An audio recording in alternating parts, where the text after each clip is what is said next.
ठीक है जी। तो यहाँ पर हम लोग का है topic that is called lines and angles, chapter number 5। चलिए शुभारंभ किया जाए। बहुत ही प्यारा टॉपिक है, बहुत ही इंटरेस्टिंग बात इसको सीखने को मिलेगा आप लोगों को। लेकिन हाँ, सबसे अच्छा बात क्या है कि ये चैप्टर आसान है ना। It is very simple. लेकिन हाँ, अगर बेसिक ठीक है तो ही आसान है, अदरवाइज कुछ कुछ क्वेश्चन आपको घुमा घुमा के पटकेगा। तो थोड़ा ध्यान से चीज़ों को, बेसिक जो चीज़ें हैं उसको ध्यान से समझने की कोशिश करना है।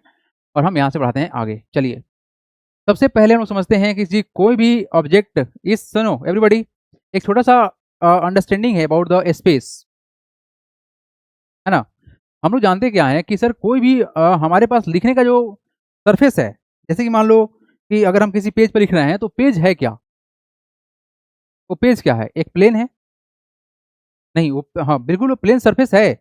जैसे कि अगर आप कॉपी दीजिएगा तो कॉपी जो है, ये जो कॉपी है बेसिकली, ये कॉपी का जो पेज है कैसा है? ये प्लेन ही तो सरफेस है। लेकिन ये प्लेन, प्लेन को अगर हम लोग डिफाइन करना चाहें तो प्लेन ऐसा चीज होता है जो कि इनफाइनाइट है, वो कभी एंड नहीं कर सकता है। लेकिन ये जो पेज है ये प्लेन का पार्ट है। क्या है ये? It is a part of plane. ये जो पेज है ये क्या है? पार्ट ऑफ प्लेन है। तो जो भी हम लोग का प्लेन के बारे में बात करेंगे ये 2 डायमेंशनल होने वाला है, ठीक है ना, राइट।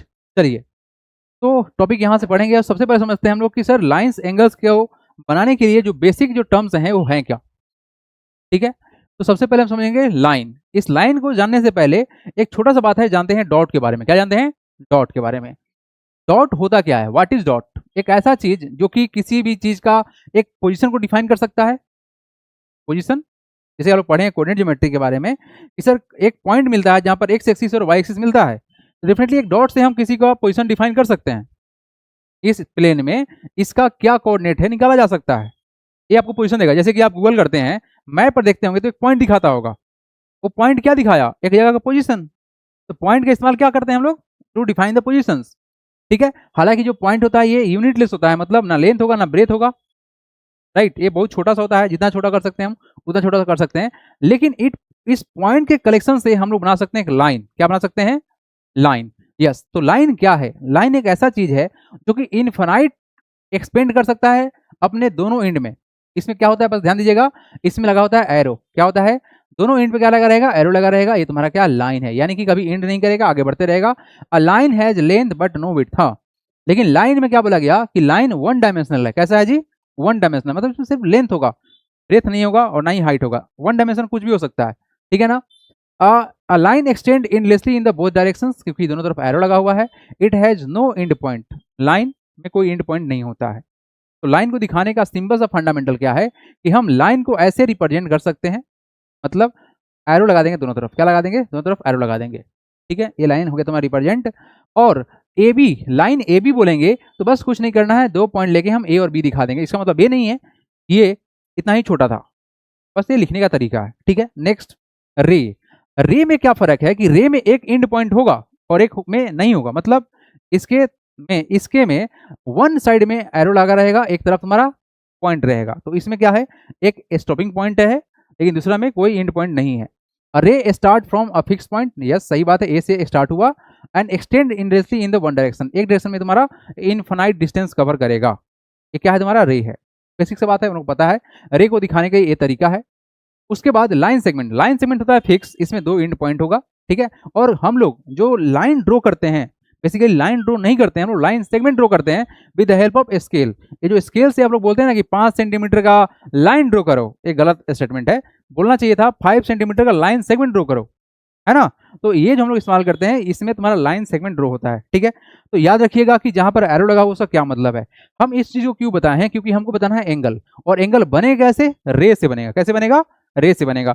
जब दो ठो रे किसी एक कॉमन पॉइंट से ओरिजिनेट हो उसको क्या बोलेंगे? एंगल बनेंगे। यहां से तुम्हारा एंगल का फॉर्मेशन होगा और वहीं से तुम्हारा क्या बनेगा? बनेगा वर्टेक्स। आइए तो हम बात करेंगे डायरेक्ट एंगल के बारे में, ठीक है। टॉपिक क्या क्या कवर होने वाले हैं इस पूरे चैप्टर के अंदर, एक बार देख लीजिए। रेज और एंगल के बारे में हम समझेंगे, मेजरमेंट्स ऑफ एंगल के बारे में जानेंगे, intersecting line and the angle, intersecting line से क्या क्या एंगल बन सकता है, पेयर ऑफ एंगल के बारे में बात करेंगे, theorem on the intersecting lines.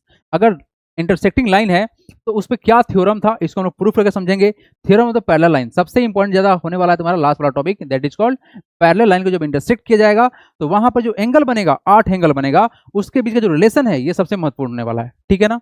तो खास करके बात जान लो, ये ज्यादा डिफिकल्ट नहीं है, पैनिक नहीं होना है, स्टेप बाय स्टेप सब कुछ समझना है और ये इजी होने वाला है, ठीक है ना।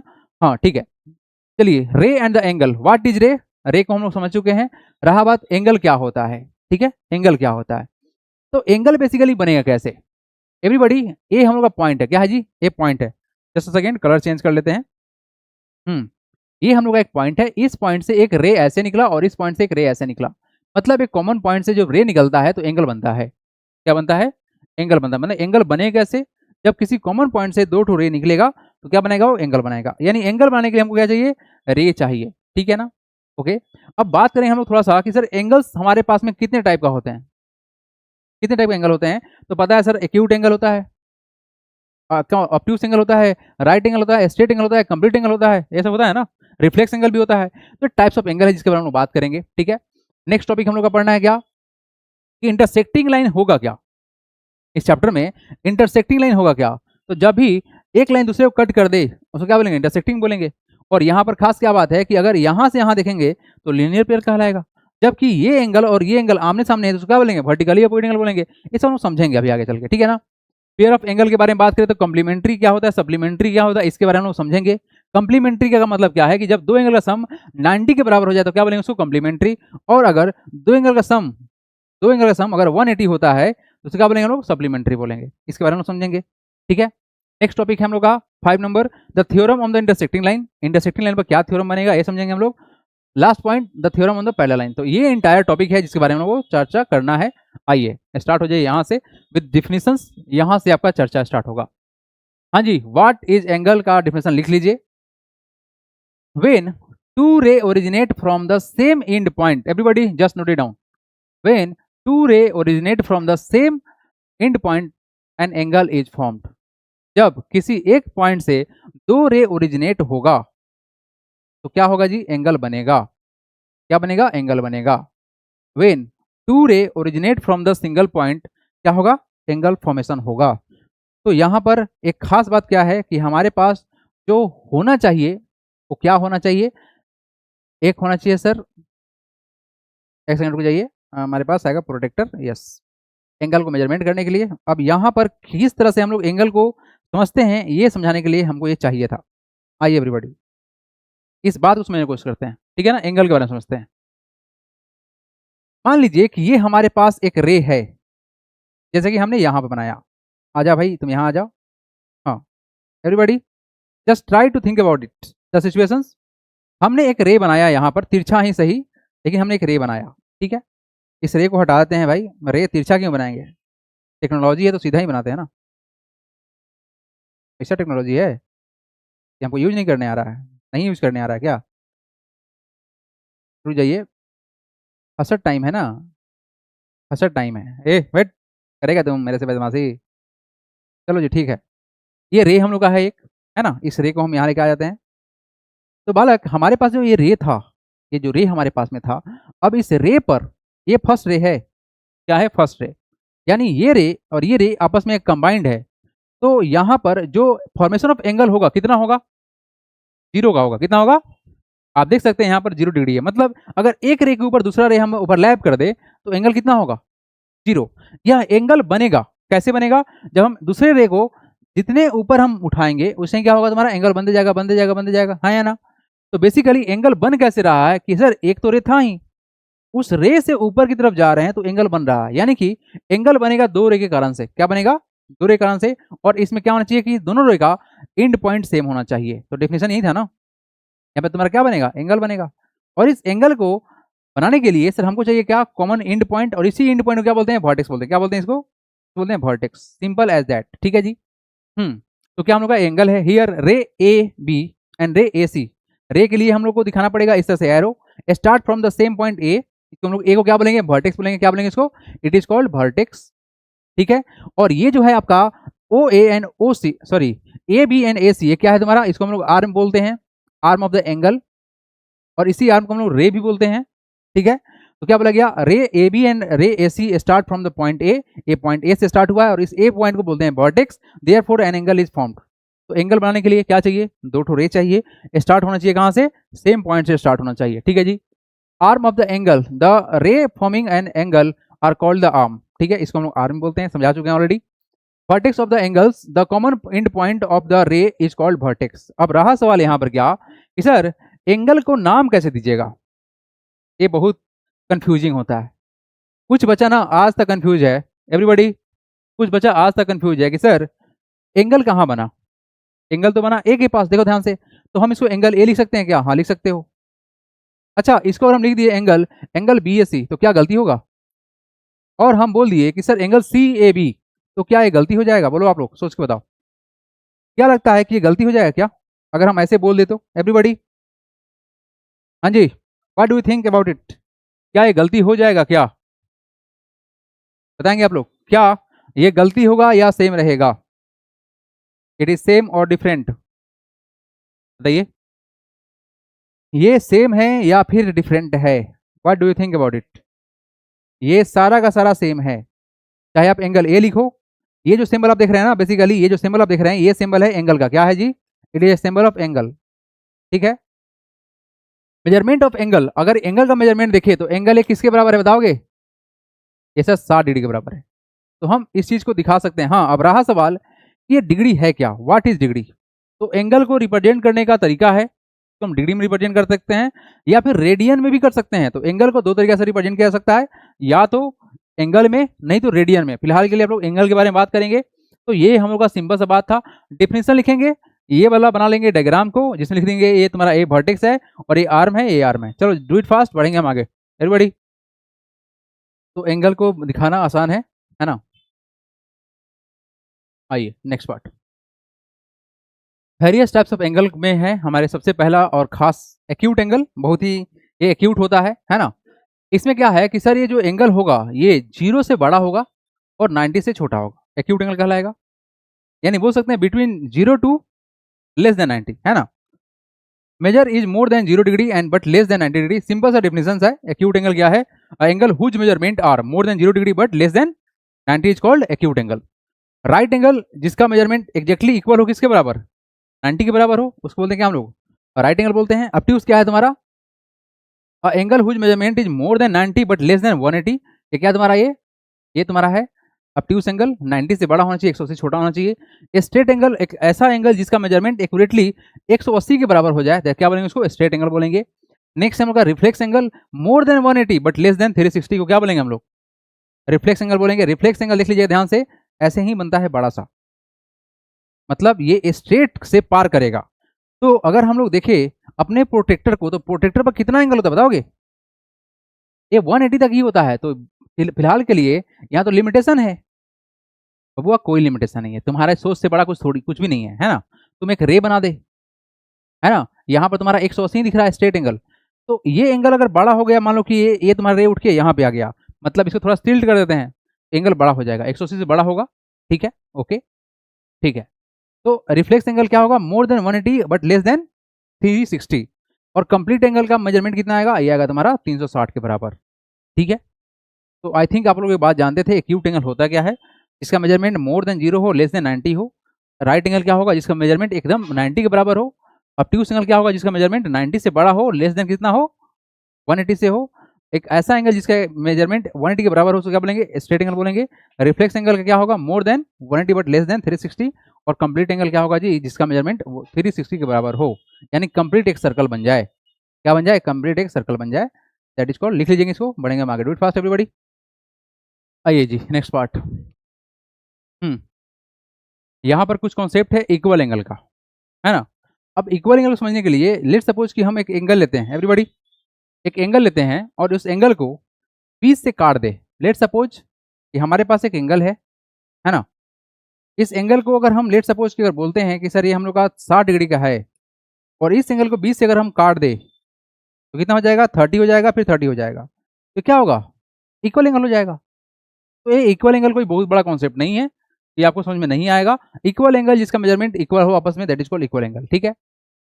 एंड एंगल बाइसेक्टर, हाँ एंगल बाइसेक्टर बहुत मतलब इंपॉर्टेंट है। देखो, अगर एंगल को कोई बाइसेक्ट कर रहा है मतलब एंगल को आधा काट रहा है, क्या कर रहा है, आधा कर रहा है। तो इक्वल एंगल जो होगा, अगर दोनों को हम कंबाइन कर देंगे तो एंगल बाइसेक्टर का कॉन्सेप्ट बन जाता है। हालांकि ये तुम्हारा 30 डिग्री है, ये तुम्हारा 30 डिग्री है, तो पूरा कंप्लीट कितना होगा, 60 डिग्री होगा।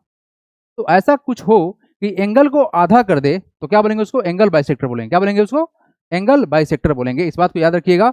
एंगल बाइसेक्टर मतलब क्या है सर, कि जो एंगल को बिल्कुल आधा आधा कर दे। 45 डिग्री है तो कितना हो जाएगा, 45 का आधा कितना होगा, 22.5 है ना। 45 आधा कितना होगा, 22.5 होगा। तो एंगल बाइसेक्टर का मतलब ये समझिएगा कि सर एंगल को एकदम बीच से काट देगा। अब देखो यहाँ पर कुछ रीजन्स है, ये रीजन बहुत आसान सा है। रीजन का मतलब क्या है कि सर हमारे पास ये रे बना हुआ है और ये भी रे बना हुआ है। अब आपको एक छोटा सा बात समझना क्या है कि एक्चुअली में ये वाला जो रीजन होगा एवरीबॉडी, यहाँ से लेके ऐसे तुम्हारा रे गया उठ के, क्योंकि आपको पता होना चाहिए कि कंप्लीट सर्कल ही बनता है। क्या बनता है जी, ये गोला ऐसे ऐसे करते करते क्या बनता है, गोला सर्कल बनता है। इस सर्कल में कितना 360 डिग्री बनता है ना। तो रे ऐसे ऐसे उठते उठते उठते उठते ऐसे आएगा, फिर यहाँ पे क्लोज हो जाएगा और 360 एंगल बना देगा। नहीं तो फिर क्या करेगा, रिपीट करेगा। तो होता क्या है कि अगर सर हम देखें यहाँ पर,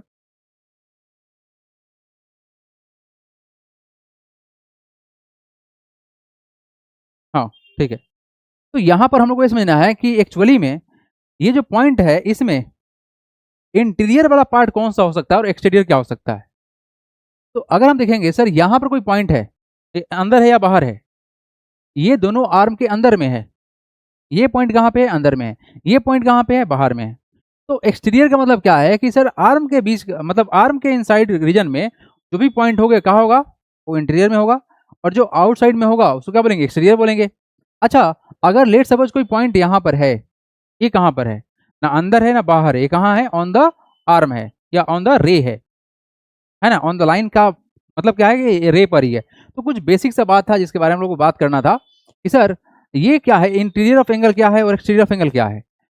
the interior of angle is the set of all point in its plane which lie on the same side of AB and edge C and also the same side of AC, यानी कि इस AB पर और इस AC के same side में रहे, same side में रहे, ये तुम्हारा क्या होगा, इंटीरियर होगा।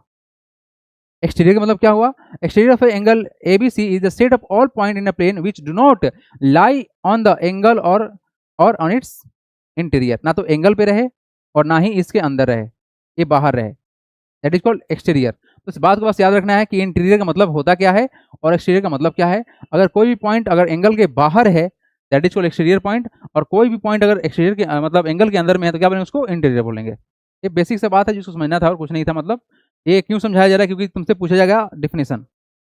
एक्सरसाइज फर्स्ट 5A का पहला आपको डिफाइन करना एंगल क्या होता है, इंटीरियर ऑफ एन एंगल क्या होगा, ऑब्ट्यूस एंगल क्या होता है, रिफ्लेक्स एंगल क्या होता है, कॉम्प्लीमेंट्री एंगल क्या होता है, सप्लीमेंट्री क्या होता है। इसका सारा डिफिनेशन हम लिखवा चुके हैं ऑलरेडी, है ना। तो इसको ड्रॉप करते हैं, आगे बढ़ते हैं। क्या ये सब पॉइंट लिखवा चुके हैं। एंगल क्या होता है कि जब दो रे के बीच में कॉमन क्या पर है कि कॉमन पॉइंट ओरिजिनेट करे और ये तुम्हारा एंगल फॉर्म करता है। हाँ, find the complementary of each of the following angle. First question देखिए आप लोग,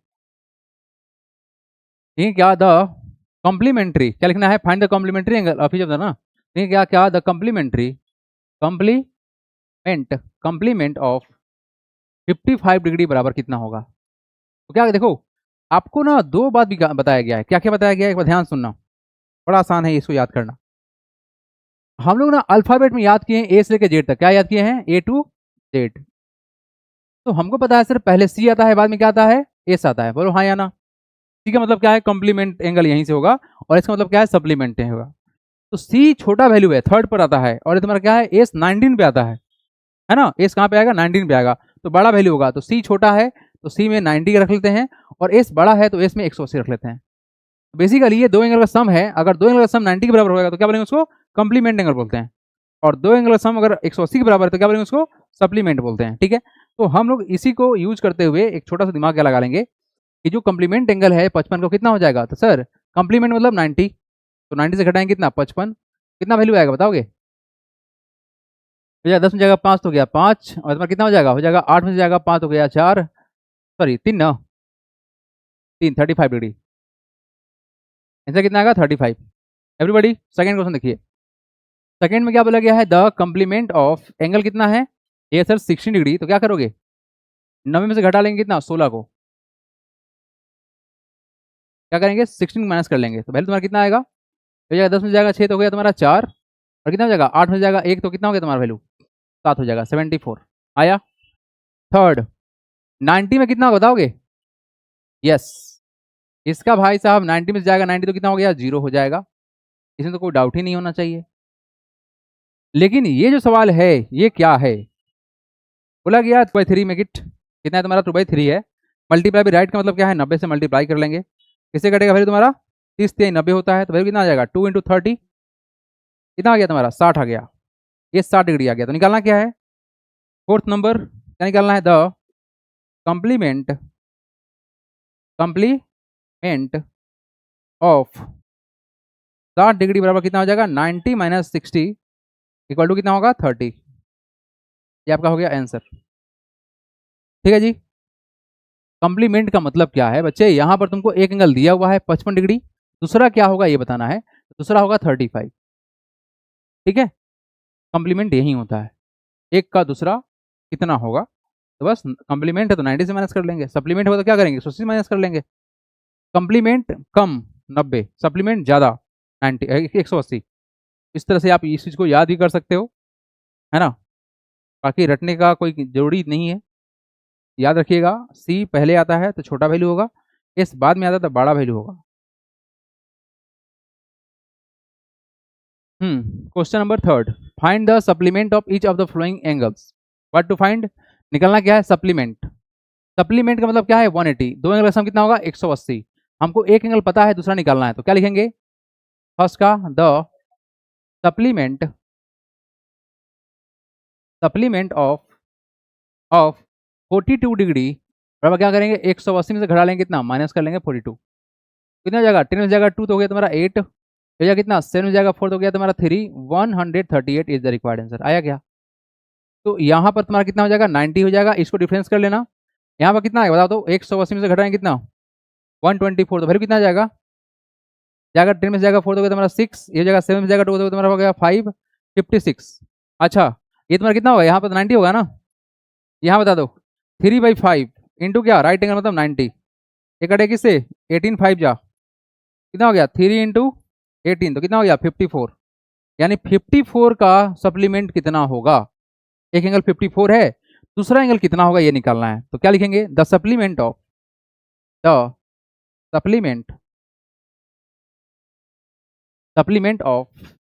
54 डिग्री इक्वल टू क्या करोगे बच्चे 180 माइनस क्या कर लोगे 154 कर लोगे, है ही ना, it is just 54, sorry for that, it is just 54।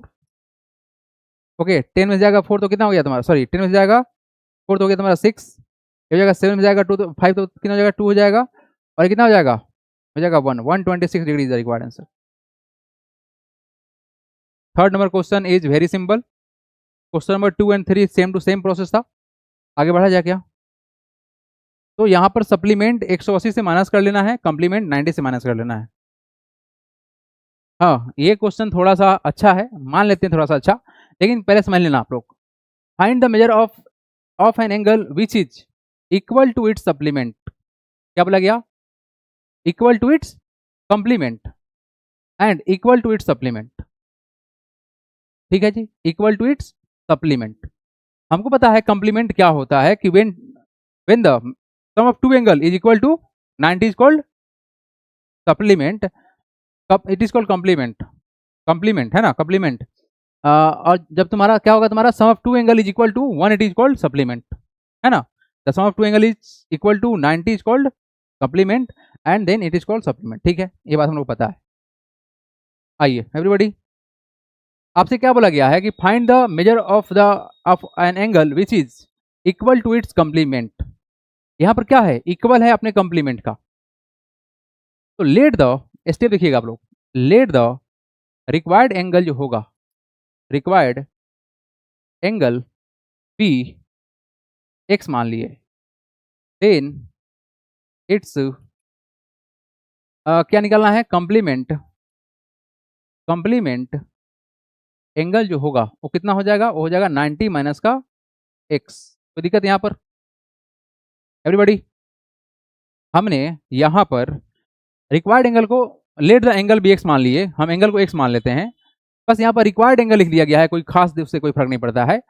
अगर एक एंगल एक्स है तो दूसरा उसका कॉम्प्लीमेंट कितना होगा, 90 से घटा लेंगे, क्योंकि दो एंगल का सम 90 के बराबर होगा तो कॉम्प्लीमेंट कहलाएगा।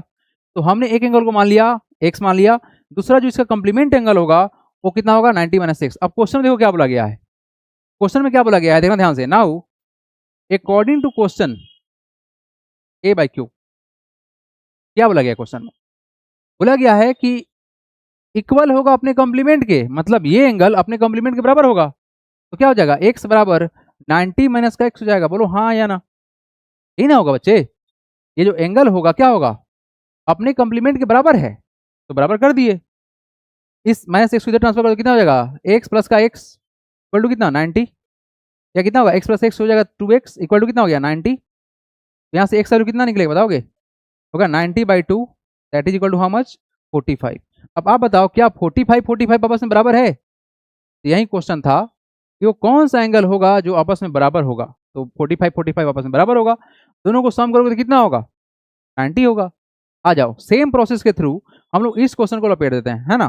क्या बोला गया है, लेट द, सेकेंड क्वेश्चन जो इसका है क्या करेंगे, let the required angle P x मान लेते हैं, देन इट्स सप्लीमेंट जो पूछा गया है वो निकाल लेते हैं, सप्लीमेंट एंगल बी, सप्लीमेंट मतलब 180 से, तो एंगल का सम कितना होगा 180, तो 180 में से क्या करेंगे माइनस कर लेंगे एक्स को, यही ना करेंगे जी।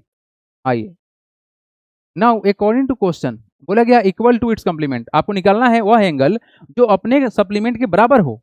तो हमने वह एंगल को एक्स माना है ना बच्चे, एक्स माना हुआ है, और ये एंगल इसके बराबर होगा। तो क्या होगा, नाउ अकॉर्डिंग टू क्वेश्चन क्या हो जाएगा, एक्स बराबर हो जाएगा 180 माइनस का एक्स, बोलो हाँ या ना। तो यहाँ से कितना हो जाएगा, एक्स जुट जाएगा तो कितना हो जाएगा, एक्स प्लस का एक्स हो जाएगा इक्वल टू कितना 180, तो यहाँ से एक्स प्लस का कितना हो जाएगा 2x इक्वल टू कितना हो जाएगा सर 180/2 हो जाएगा। तो यहाँ से कितना होगा रिजल्ट हम लोग का, एक्स बराबर हो जाएगा 180/2, ये कटेगा किससे 90 से कटेगा, तो वैल्यू कितना आ गया 90 आ गया, दैट इज एक्स बराबर कितना आ गया 90। तो रिक्वायर्ड एंगल कितना हो जाएगा 90 हो जाएगा, 90 एंड 90, ठीक है। ये सिंपल सा अप्रोच था, इसमें आपको ये काम करना पड़ेगा, ठीक है। चलो नोट करो, बढ़ेंगे हम आगे, step is very mandatory, step को आप लोग नहीं छोड़ेंगे। चलो अगला क्वेश्चन देखिए आप लोग, question number 5, find the measure of an angle which is 36 degree more than its complement. बहुत अच्छा क्वेश्चन, क्या निकालना है, find the measure of an angle, एक एंगल का निकालिए मेजरमेंट, विच इज जो कि 36 डिग्री ज्यादा है किससे, अपने कॉम्प्लीमेंट से। बहुत अच्छा, हमको तो एंगल पता है नहीं, बस इतना ही बोला गया है कि अपने कॉम्प्लीमेंट से एंगल खुद ज्यादा है, कितना 36 ज्यादा है, कोई बात नहीं। Let the let the let the required angle, जो चाहिए एंगल उसको रिक्वायर्ड बोल देते हैं, है ना। लेट द रिक्वायर्ड एंगल भी एक्स मान लेते हैं, एक्स डिग्री मान लिए, देन इट्स कॉम्प्लीमेंट। बच्चे लोग एक बार ध्यान देना, एक क्वेश्चन में बोला क्या गया है, सर इस एंगल का कॉम्प्लीमेंट जो होगा ना उससे ज्यादा होगा। अच्छा कॉम्प्लीमेंट कितना होगा बताओगे, सर 90 में से घटा देंगे एक्स को, यही ना करेंगे, डिग्री यहाँ लगा देते हैं, कोई दिक्कत नहीं है। Okay now according to question या अकॉर्डिंग टू स्टेटमेंट जो मन करे, या इट इज गिवन दैट, जो मन करे लिख सकते हैं। Now it is given that लिख के भी कर सकते हैं, या अकॉर्डिंग टू क्वेश्चन कर सकते हैं, क्या कर सकते हैं। देखो क्या बोला गया है, find the measure of an angle which is, वह एंगल विच इज 36 मोर ज्यादा है किससे, अपने कंप्लीमेंट से। तो सर कंप्लीमेंट तो यही है ना, मतलब क्या हो गया, एक्स ये ज्यादा है अपने कंप्लीमेंट से, मतलब 90 माइनस एक्स से यह ज्यादा है अपने कंप्लीमेंट से, कितना ज्यादा है 36, तो घटा दिए 36 के बराबर आएगा ना, कितना आएगा 36 डिग्री के बराबर आएगा, बोलो हाँ या ना। ये लाइन आप लोग समझ में आया कि नहीं आया, बोलो, क्वेश्चन पढ़िए समझिए। Find the measure of an angle which is 36 more than its complement, अपने कॉम्प्लीमेंट से ज्यादा है ये, कितना हो जाएगा बच्चे, एक्स माइनस का 90 माइनस, अच्छा बताओ ये क्या हो जाएगा, माइनस माइनस प्लस, तो प्लस का एक्स होगा ना, कर लो होगा तुम्हारा कितना 36 डिग्री, एक्स प्लस एक्स कितना 2x, इसको इधर ट्रांसफर कर लो कितना होगा 36, ये 90 माइनस का क्या हो जाएगा तुम्हारा, प्लस का हो जाएगा 90, तो तुम्हारा रिजल्ट कितना होगा 2x इक्वल टू हो जाएगा 0 + 6 6, 9 + 3 कितना 12, एक्स वैल्यू कितना आएगा तुम्हारा 126 बाई कितना 2, तो ये कैसे कटेगा तुम्हारा वैल्यू, ये कटेगा 6 दूना 12 और 3 63, तो एक्स वैल्यू कितना आ गया 63। तो बच्चे लोग क्वेश्चन में जो पूछा गया है find the measure of angle, तो द रिक्वायर्ड एंगल जो है वो कितना हो जाएगा, या द मेजर ऑफ एंगल कितना हो जाएगा। So the measure of angle, the measure of an angle कितना होगा, 63 डिग्री होगा। हो गया आंसर। ठीक है, एनी प्रॉब्लम। चलो आज कितने रखते हैं, मिलते हैं कल।